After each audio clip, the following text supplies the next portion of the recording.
नमस्कार, मैं हूं नीलू। तो पिछले एक हफ्ते में इजराइल को 4 बड़े झटके लगे हैं।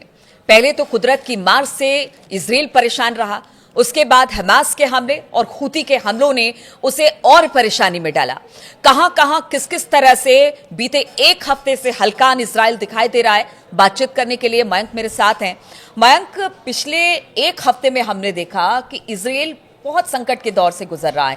पहले प्रकृति की मार, उसके बाद फिर लगातार हमले, यानी कि बहुत ज्यादा दिक्कतों का सामना इजराइल को करना पड़ा है। किस किस तरह के हमले, एक बार सिलसिलेवार तरीके से इस पूरे हफ्ते का हालचाल जरा हमारे दर्शकों को बिल्कुल ठीक कहा आपने। 7 दिनों के अंदर अगर हम पिछले 7 दिनों की बात करें तो इजराइल पर मानो कहर जो है वो एकदम आ गया है। और 4 बड़े झटके, मतलब ऐसा इतना जबरदस्त नुकसान इजराइल को हुआ। पहले देखिए आग लग गई, उससे बहुत बड़ा जो है नुकसान हुआ। उसके बाद तूफान आ गया। उसके बाद देखिए गजा में जो है वो इजरायली सैनिकों की मौत हो गई, कई इजरायली सैनिक घायल हो गए। और उसके बाद अब ये हूती की मिसाइल अटैक, जो कि बेन गुरियन एयरपोर्ट पर उनकी मिसाइल गिरी है, जिससे इजराइल में जबरदस्त दहशत का माहौल है। और ये सब का सब हुआ है पिछले 7 दिनों के अंदर।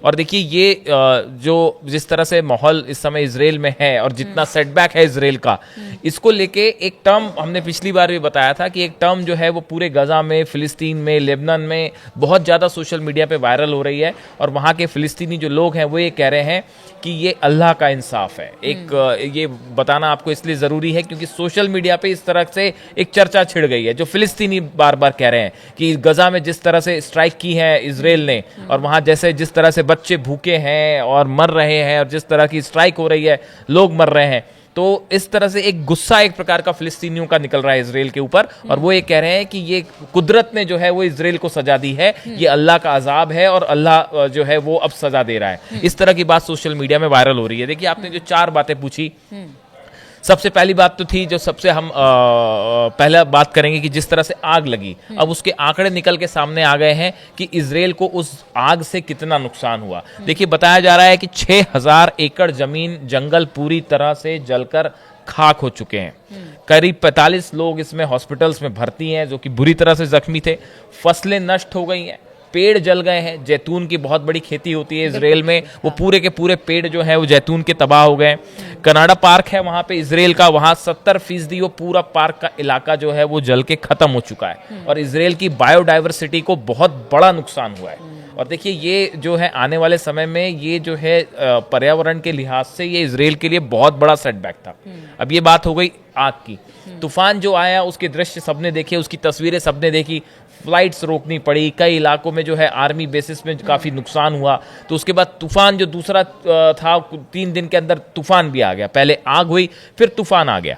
उसके बाद देखिए हमने अपने पिछले वीडियो में बताया था कि गजा में किस तरह से इजरायली सैनिकों को अल-कासिम ब्रिगेड ने निशाना बनाया और उसमें कई इजरायली सोल्जर्स मारे गए और कई जो है वो घायल हैं।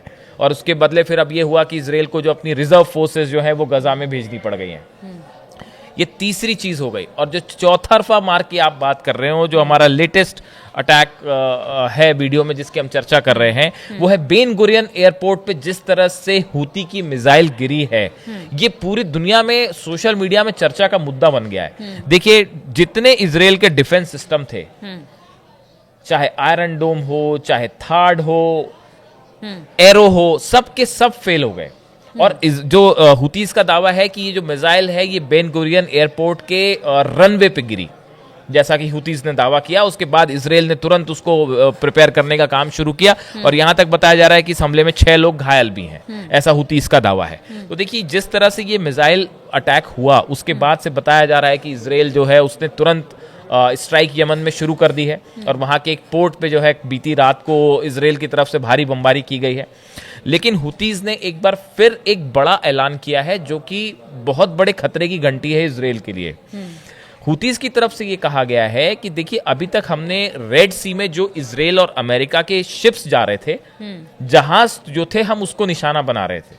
ठीक है। लेकिन आने वाले वक्त में जितने प्राइवेट प्लेन्स इजराइल जा रहे हैं, पैसेंजर प्लेन्स इजराइल जा रहे हैं, अब वो भी हमारे निशाने पर होंगे। मतलब अभी तक सिर्फ जहाजों को टारगेट किया जा रहा है, लेकिन अब एयर स्पेस में भी घुसने की एयर ब्लॉकेट का नाम दे रहे हैं वो इसको। वो कह रहे हैं कि हम रेड सी से होता हुआ कोई भी जहाज अब ना हम इजराइल के अंदर नहीं जाने यानी उनके टारगेट पर है। उनके टारगेट पे होगा। ये इजराइल के लिए एक बहुत ही बड़ी चेतावनी है और इससे डील करना, देखिए इनकी जो हुतीज की मिसाइल है, हौसियों की जो मिसाइल है, इसकी कैपेबिलिटी पूरी दुनिया देख चुकी है। इन्होंने अपनी मिसाइल सिटी दिखाई थी और जिस तरह से ये बेन गुरियन पर अटैक हुआ है, लगातार जिस तरह से ये हाइपरसोनिक मिसाइल्स दाग रहे हैं इजराइल के ऊपर, ये एक बड़ी चुनौती है इससे डील करना। अब देखिए इनकी तरफ से एक ईमेल जारी किया गया है हुतीज की तरफ से। उसमें ईमेल में जो बात कही गई है उसमें ये कहा गया है, एक स्टेटमेंट है, उसमें एक ईमेल भी अटैच्ड है। उसमें ये कहा गया है, अपॉन, ये हुतीज कह रहे हैं अपने ईमेल में, upon all international airlines to take this announcement into serious consideration and to cancel all their flights to the airports of the criminal Israeli enemy in order to safeguard the safety of their aircraft and passengers. इनका कहना ऐसा है, इन्होंने पूरे दुनिया की airlines से हौसियों ने अपील की है कि आप इजराइल अपने जहाज, पैसेंजर प्लेन्स जाना बंद करवा दीजिए, क्योंकि हमारे निशाने पर हर वो प्लेन्स होंगे जो इजराइल में एंटर करेंगे या इजराइल से बाहर निकलेंगे और अरेबियन सी या यमन के ऊपर से गुजरे। दिक्कत आ जाएगी इजराइल के सामने, कैसे निपटेंगे इस चुनौती से? देखिए ये एक बड़ी चुनौती है, इसमें कोई शक नहीं है, क्योंकि देखिए ये मिसाइल्स जो हैं, हमने पहले भी देखा कि इस तरह की मिसाइल्स जो है वो सॉफ्ट टारगेट हो सकते हैं एयर प्लेन्स, जो पैसेंजर प्लेन्स हैं। और अब जो है वो एक बात साफ है, देखिए दो बातें हैं। अब इजराइल ने, नेतन्याहू ने जिस तरह से कल कहा कि अब हम जो है वो बड़ा स्ट्राइक करेंगे यमन में, और वो शुरू भी हो गया है। आप देख, कल 30 प्लेन्स जो हैं एक साथ अटैक किया है इजराइल ने अपने फाइटर प्लेन से। तो अब हूतियों के बीच में और इजराइल के बीच में एक फाइनल जंग जो है वो शुरू हो चुकी है, ऐसा लगता है। जो अभी एक्सपर्ट्स बता रहे हैं कि अब एक जबरदस्त जंग देखने को मिलेगी हूतियों में और इजराइल के बीच में।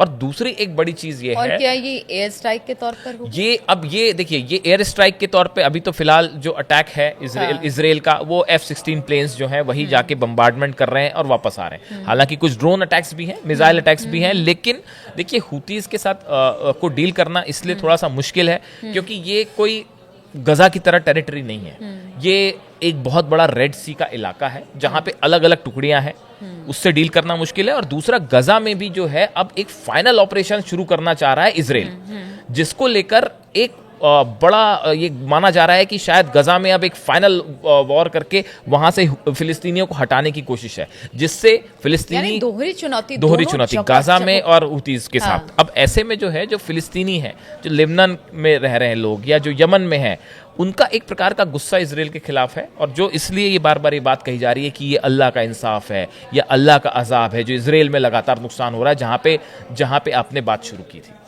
बिल्कुल, तो दो मोर्चे पर इस वक्त चुनौती है, जबरदस्त चुनौती इजराइल के सामने। एक तो हुती को टारगेट करना है क्योंकि वहां पर लगातार हुती हमले कर रहे हैं, चाहे वो इजराइल पर हो या अमेरिका के सैन्य बेड़े पर हो, या फिर बात की जाए हमास को भी खत्म करने की। पूरी तरह से अब जुगत में जुड़ गया है इजराइल, क्योंकि लगातार हमले, जिस तरह से पीछे कुछ दिनों में हमास के हमले देखे, अब देखिए इन चुनौतियों से कैसे पार पाएगा इजराइल। इस पर हमारी नजर लगातार बनी रहेगी। आप बने रहिए हमारे साथ।